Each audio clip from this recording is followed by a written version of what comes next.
Hello everyone, कैसे आप सभी लोग। आई होप आप सभी अच्छे होंगे, अपने अपने घरों में मौज कर रहे होंगे।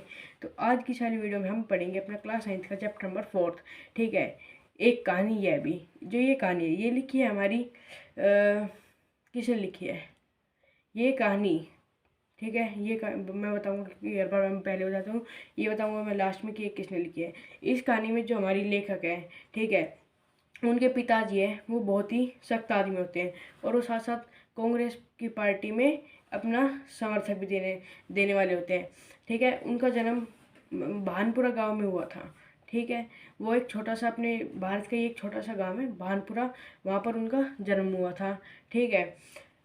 तो मतलब ये बात है उस समय की जब हमारे मतलब आज़ादी के आंदोलन चल रहे थे, उस समय की बात। ठीक है। तो जब 1942 में जो आंदोलन आंदोलन हुआ था, भारत छोड़ो आंदोलन आंदोलन, ठीक है, उसमें मतलब जो इनकी बेटी है, ठीक है, इनकी बेटी मतलब जो हमारी लेखक है, ठीक है, उन्होंने भाग लिया। ठीक है। उनके पिताजी उनको इतना मतलब सपोर्ट नहीं करते थे। उनकी एक बड़ी दीदी थी जिसको मतलब उनकी मतलब जो लेखक है उनको वो इतनी याद नहीं थी, क्योंकि जब वो लेखक हमारी 7 साल की थी तो उनकी दीदी की शादी हो गई थी। उनसे एक बड़ी बहन थी। ठीक है। उनका नाम था सुशीला। ठीक है। वो उनसे 1-2 साल बड़ी थी। वो दोनों आपस में खेलते थे।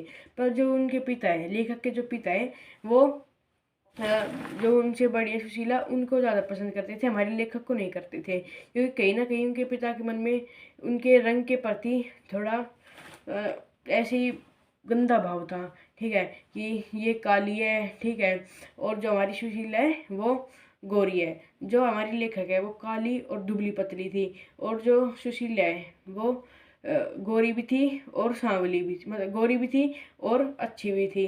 ठीक है। और ये इनको सपोर्ट नहीं करते थे। ठीक है।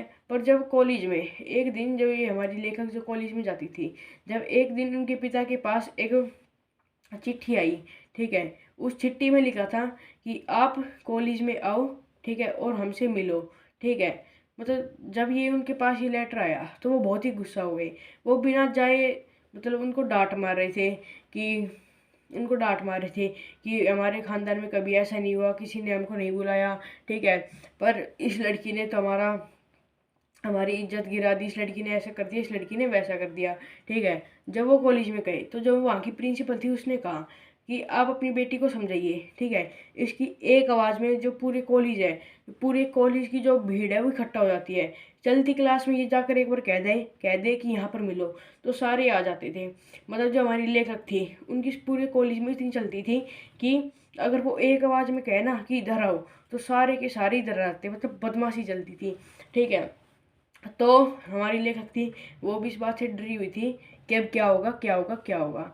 जब मतलब उसके पिता गए तो वो पास के पड़ोस के घर में जाकर बैठे। उन्हें लगता था कि ये वो गुस्सा होंगे, खाली पीली मेरे को डांट मारेंगे। उसने अपनी माँ को कह दिया कि जब उनका गुस्सा थोड़ा शांत हो जाए तब मेरे को यहाँ से बुला लेना, मैं पड़ोस के घर में बैठी हुई हूँ। ठीक है। फिर जब उसके पिताजी आए, ठीक है, वो बिल्कुल खुश थे। उसकी माँ उसको बुलाने आई और कहा कि ये तो बिल्कुल उल्टा हुआ, वो बहुत ही खुश है। ठीक है। उनको लगता था कि मतलब उनको लगता है कि मतलब वो सोच रहे थे कि मेरी बेटी कितनी जलती है। ठीक है। मतलब उनको अब खुशी हो रही थी। ठीक है। उनको गर्व हो रहा था अपनी बेटी पर। पर एक दिन जब एक मतलब उनके उसके पिता के मित्र ने कहा कि ये कैसी लड़की है, आपकी कैसी लड़की है, लड़कों के बराबर, मतलब जो उसके मतलब बुरा भला भला कह रहे थे। ठीक है। तो वो गुस्सा हो गए। पर उसी दिन जब शाम को उनके पिता के एक और दोस्त आए, तो वह मतलब जैसे उन्होंने उसके बारे में कुछ भी बात नहीं की। ठीक है। पर जैसे ही हमारी जो मतलब लेखक है वो अपने घर के अंदर आई, तो उसके पिता उसको जब डांट मारने वाले थे तभी जो उनके दूसरे मित्र थे वो कहने लगे कि अरे आप, ठीक है, आपकी मैंने मतलब स्पीच सुनी, आपकी स्पीच मेरे को इतना मोटिवेट कर देती है।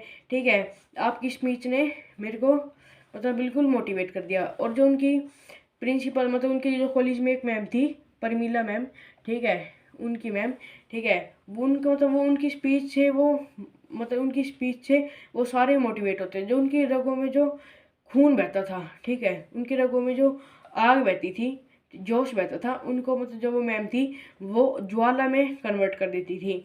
ठीक है।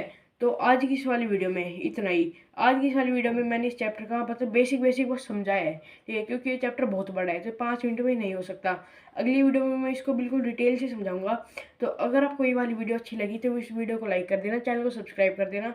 मिलते अपनी किसी और एक और नई वीडियो के साथ। Thank you so much for watching, bye.